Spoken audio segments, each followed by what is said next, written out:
As you all know, I made a series of videos talking about what's going on with my son. As you know, right now he's facing a rape charge. They said he raped this young white girl. She's 15 years old.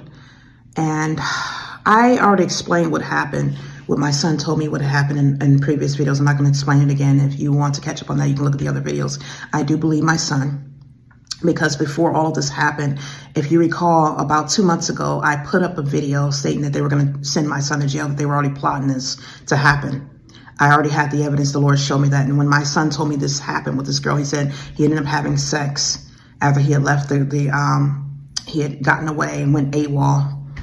And he told me he had sex with this girl, and he told me it was consensual. I knew then, because the Lord let me know they're going to try and say that he raped this girl. And so I was praying about it. I went into prayer about the situation. But right now, they're stating that my son raped this girl. They believe the girl over him. And I told my son this, because him being a black young man in this country and her being a white girl, they're going to automatically take her word. They're going to be more inclined to believe her over him. Because as you see the history in the country of America, a lot of our black men have been placed into jail innocently, have spent many years behind bars. If you can recall Emmett Till, he was lynched and murdered over the words of a white woman who they found out later was not honest. So a lot of these things, has been happening in this country. And this is why I advocate so hard for the black men and the black race of people, period, especially black young males. I advocate a lot for them because when I was younger, I used to always think that black men were bums. They were criminals. All they wanted to do was make babies and not take care of them. They were in and out of jail, and they had all these criminal records. My father did not take care of me, and he did not have a job, and I would look down on him. I felt he was a bum. And my mother took care of the household, so I did not see him in the right eyes. I kind of looked down at him with disdain, because I felt like, here he is not taking care of his family, and my mother has to wear the pants and do everything. And every man that I dated had pretty much resembled, traits and characteristics of my father, where they would not work, they would not take care of the household. And I kind of looked down on black men. And I was conditioned to believe this ideology or this stereotype that all black men are criminals. And that's what they want us to think in this country. They want us to think that black men are lazy. Black men are bums. Black men don't take care of themselves. They can't take care of their families. They don't want to get a job. They don't want to take care of their babies. They make all these children, and they have all these children out of wedlock. Or they want us to believe that they contribute to the majority of the crime. They're nothing but a bunch of criminals. They're thugs. They're in and out of jail. And it took a while for me to finally wake up. And when I had a child of my own, a black young boy, when I was raising a young black man, that's when the Lord opened my eyes to so much. He showed me how the corruption in this country, how they target our black men from their early youth to pretty much destroy their lives, and to create a system where our black men are not able to work, where our black men are either taken care of by their own women, or they're emasculated, or they're in and out of jail with criminal records, or living a life behind bars. And a lot of people have fed into this ideology, especially black women. They are pitting the black women up against the black men, because they know, if the black women are on board to stand behind their men, a lot of times they can help fight for their men. They can pray for their men. They can advocate for their men. And they want to destroy the black family dynamic. This is something that's been done, and it's something that is stemmed from, Satan himself, because he wants to oppress the black man, because God intended for the black man to be the leader. He intended for the black man to be as the head position. And Satan knew this. So this is why he has used the white men who were inferior. A lot of them are filled with greed, filled with pride. He has used them to pretty much destroy the black men and oppress them and keep them down and keep them from thriving. And now he's using other people to jump on board, white women, black women. And I say white women because a lot of this has started from school. A lot of this starts from school. You think about it, when I talked about how my son was treated in school, I saw my son He was an outgoing young boy. He was very smart. He was outgoing. He made friends. He loved school. He loved to learn. I talked about how my son was 2 or 3 years old and he would take apart a radio. He was so inquisitive and he had this scientific mind, something like an engineer. He liked to take things apart to see how they worked and to configure them and put them back together. He was able to turn on my computer and work my computer at a very young age. He was not even 5 years old. He was about 3 or 4 years old, turning on a computer and taking apart a radio. And so when they see that he is intelligent, when they see a black man is intelligent, especially one who was anointed by God, they're going to target him. When my son went to school, I saw how he was treated compared to all of his white peers and counterparts. And my son used to have a lot of white friends in school. He was kind of like a nerdy type of boy. He was not ghetto at all. He was raised in the suburbs, and I did not have him introduced to that type of environment. He was not around that type of stuff. I even got rid of his father, who I felt was a bad influence. He was out of his life very early on. My son hadn't seen him since he was 3 years old. So I had my son exposed to things. We took him to museums. I had him at the museum. I had him at the science museum, at the history museum, the art museum. I would take him to, the zoo. We learned about things. He'd go to the library. I had him in programs. He was in sports, and he was not introduced to a thug lifestyle. He was an intelligent young boy, but I saw how they were slowly destroying him and breaking him down and changing him to something what they wanted to be as a criminal. When my son was in school, yes, he was goofy, and sometimes he would play and do the same things that other kids would do. He was a young little boy. He was rambunctious, and sometimes, he would just act out like a kid. And so I saw how they were putting him in his place. The teachers would yell at him. He would come home and say, they wanted him to sit down, or they wouldn't let him do this. And they didn't say nothing to his friend, because he had a friend at the school who was a Caucasian little boy. And this boy would run around and be free, and they wouldn't say anything to him. And my son would always come home and complain about that. And the more he complained to me, if I speak out about it, they would lash out at him even more. They would start isolating him, making it seem like he was, a problematic child. My daughter would come home and tell me how they would see him in a timeout, sitting in a corner in a chair crying. And every time this happened, I would speak out about it, and they would just, the behavior would continue. They would stop for a minute, but they would continue. They were breaking him down slowly. Then all of a sudden, my son started going from having friends to being teased every single day. He was being picked on by the boys who used to be his friends. Also, no one wanted to be his friend. So my son went from loving school, loving to learn, being outgoing, making friends, and to becoming slowly this regressed, depressed, emotionally angry and frustrated child who did not want to go to school. He started hating school. And this is what they wanted from the beginning, because see, they don't want our black men to get an education. They don't want our black men to be in leadership positions or roles of authority. They want our black men to either, they say you can be an athlete and play sports, or they want to think, or you can become a rapper. They want our black men either placed behind bars in a position where they're submitting to the authority of the white man or the government, or they want our black men to be able to pretty much be show ponies and make money for the Caucasian race. Because as you know, majority of these organizations where they're making money for are owned by who? White men, Caucasian men. So if you're going to be playing sports, who are you making money for? Now you can play sports and be pretty much like my slave. It's a modern day form of slavery. You can become an athlete. I'll let you become an athlete. You can become a rapper where you can make money for me, and you can have this persona where you're going to behave as a thug and lead the rest of these boys to become thugs and criminals, because that's what they want everyone to think, that black men are just thugs and criminals, that they don't have a brain, and they cannot become engineers, they cannot become computer programmers, they cannot lead empires, they cannot own the record labels themselves, they cannot own the sports teams or the news stations or the corporations and the oil companies. They can't do that. They don't want you to run a bank. They don't want a black owned bank. And so they are targeting these black men because God had created the black men to be the leaders.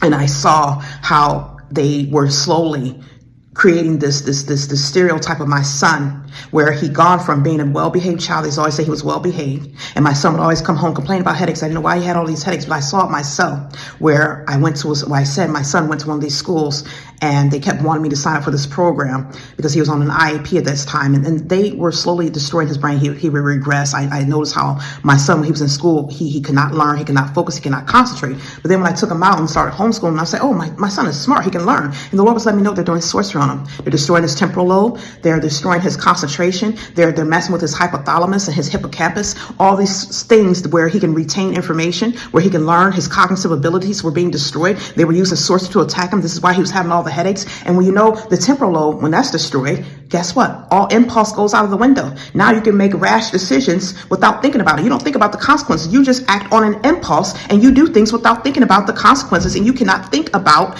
what's going to happen. So now that you cannot make sound decisions, you have no rationality, you cannot comprehend, or you cannot have any type of constructive criticism or think about a situation and look at it and weigh all the options. You're going to just be out here as a mindless criminal, just doing whatever you feel like doing. And so this is what he showed me that they were doing. And so I watched all this happen where my son all of a sudden started getting in trouble every day. He'd gone from being, a smart, well-behaved child to, now he's getting in trouble every single day. Now you want to paint this picture that he is a criminal, that he is nothing but a worthless thug who has no future but being in prison or locked up in some group home somewhere. And so then when they come and take my kids out of the house, after you come up against me and you cover up for someone, that you let this stuff happen, you set it all up. Now you want to take my kids out the house and label me as a neglectful parent and say I have a mental illness. I couldn't take care of my kids, even though I was taking care of my kids perfectly fine until I reported an incident and there was never any issues. But now you want to say, you want to take my kids out of the home.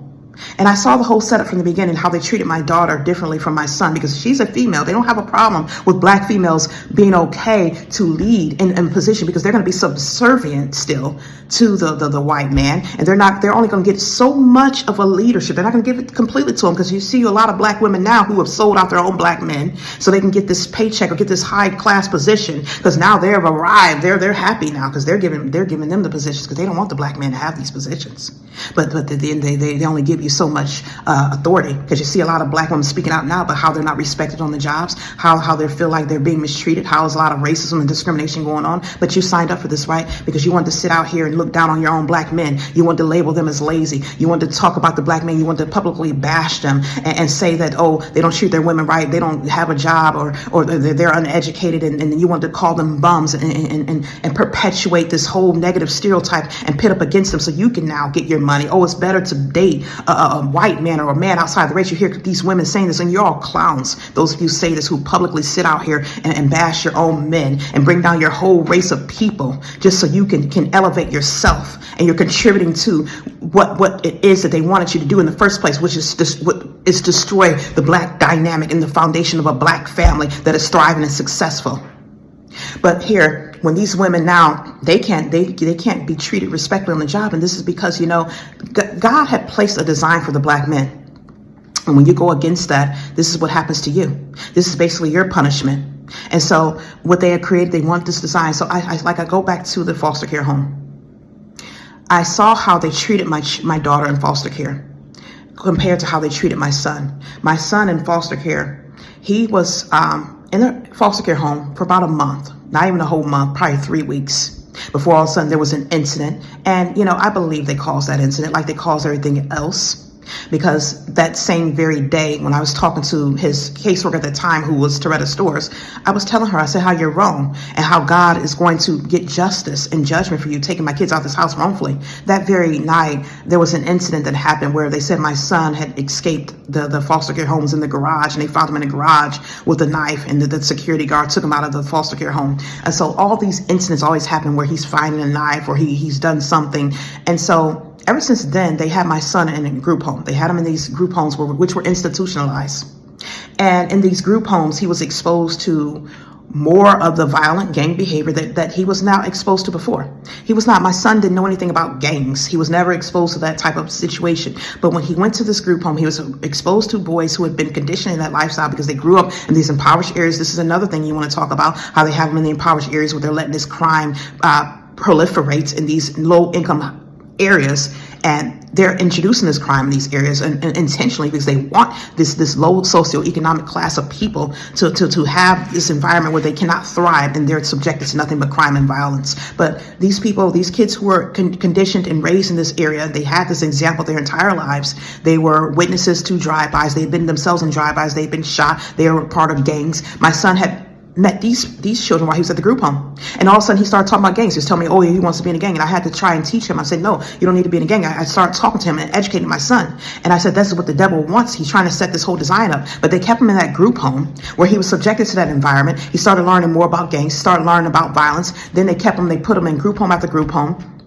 And they were saying that my son wasn't cognitively, his IQ was so low that they wanted to place him elsewhere. So when the group home got rid of him, they had a meeting with me and they asked me where I want my son. I said, I do not want him in another institutionalized environment. I don't want him in that situation. I want him to go to another foster care home. They put him in another institution. They kept him in group home after group home. But the difference is with my daughter, they kept her in a foster care home the entire time. Even when there was an incident or a problem, they moved her to another foster care home. There would be problems in things that would happen, and they kept her in the foster care home. They didn't have her in an institution. They kept her in a foster care home where she can go to a good public school in a good suburban neighborhood where she could have access to, extracurricular activities. She can go places on the weekend. She can do things after school. She can have a cell phone. She can live and raised in an actual environment that's more resembled of a family house environment, not an institution. And the difference is with my son, he's in an institution where there's really no love. There's no one-on-one relationship with a parent or a loving parent. He's not exposed to things. He stays inside this environment. He barely gets to go outside. He probably don't go outside for months. He doesn't get access to extracurricular activities. He's sitting in this institution where he's pretty much being treated like he's in a jail, and he's being conditioned to move forward and transition to the next level of prison. They kept him in this situation the entire time. And when they did put my daughter in a group home for probably less than a month, they saw it wasn't good for her and they took her out right away. But they didn't do that. Ask why. The question, why didn't they do that with my son? Even though he'd only had one offense, because this is what you wanted for the black man. You wanted to condition the black man. You set it up for the black man to be in jail. Black women, you're fighting for equal rights. It's not equal rights for all black people. It's only equal rights for certain black women who are going to throw their own people under the bus, who are going to contribute to oppressing their own people, who are going to speak out negatively about the black man, who are not going to try to help the black man, who are going to continue to perpetuate the same systemic racism that's going on to keep the black man in bondage, to destroy the entire black race. And that's what's been going on. And so now my son, who's been set up to stay in these group homes, who has been put in a juvenile detention center for 4 months while he was in the custody of the Cuyahoga County Department of Children and Family Services, where he was introduced to more violent behavior. They said it to himself that was not the place for him, but they kept him there for an additional 4 months and did not move him. They took their time placing him out of that situation because this is what they wanted to happen. And my son was subjected to all this type of treatment. He's getting subjected to, having fights with other people, because now you have boys in here antagonizing him and pitting up against him. So you're creating what you want, a violent criminal. You're creating the depiction that you had all along of the black man. And this is how they start off when they take our black men and they destroy them. And you created this entire system, but you have the true criminals who are running this world, walking around free. And that is what I looked at. It's like, so now you want to set it up and say, my son raped this white girl so you can put him behind bars, which God knew was the agenda all along. And so this is where I have the problem with God, because he showed me all this stuff. So many black men have gone to jail. So many have gone to jail wrongfully and innocently. And I told my son this. I said, like I said, they're more inclined to believe her because she's a white girl. And this has been happening over the whole history of this entire country. If you can go back many years, many innocent black men have been behind bars. Some spent their whole lives there. Some were on death row. Some ended up dying. Some have been in jail 30 plus years. Emmett Till was destroyed over the words of a white woman. And so, like I said, they have him here now, and they're ready to charge him with rape. And I believe my son. I believe when he said he did not rape this young girl. And the Lord would told me if my son had done this. But the Lord already told me that they were setting him up.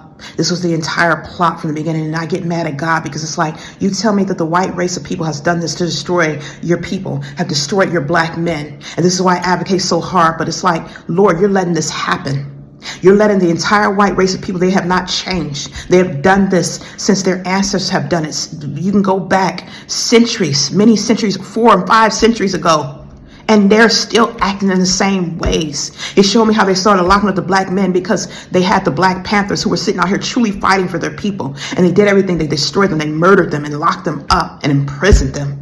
And the same thing is happening. Yes, you could say, oh, it's a curse over the white race. But if you truly wanted to change, you didn't want to be like this. If you really truly wanted freedom, you would come to God and get your freedom. I've written books and how people can come out of their sins of racism. Holy Spirit inspired books where God showed me how these people are in bondage and how they can break free. But none of you purchased the books. That's okay, because if you truly wanted to get out of a bondage, you would have went to God and sought help. And this is why I blame the man, because it's like, you don't try to change. You're happy to walk in the same ways of your ancestors. You're happy to continue and keep perpetuating the same systemic racism. Nothing is changing. Like I said, with the police and them still beating up on the white, it's coming from the system. It's coming from the demonic spirits that are controlling you, because you have not submitted yourself to God, and you don't want to. Because you're happy getting your wealth. You're happy having all this power. You're happy in this position where you get this respect and authority. You're happy hating the black man and locking them up and imprisoning them because you want to have all the power and you want to be glorified. And now they gotten our black men, some of the black women, the ignorant black women, to jump on board and criticize and deem their own black race of people and oppress them. Got foreigners coming over here who they'll willingly give things to and put them in a place, give their inheritance, stuff that was belonging to the people who are already the natives of this country and those who were descendants of slaves. They don't get their stuff, but you can quickly give it to a foreigner or a migrant who comes over here. But you keep our black men in bondage, imprisoned. Why are they outside on the streets with their minds gone, homeless with nothing? Why are they sitting there rotting up in a jail cell?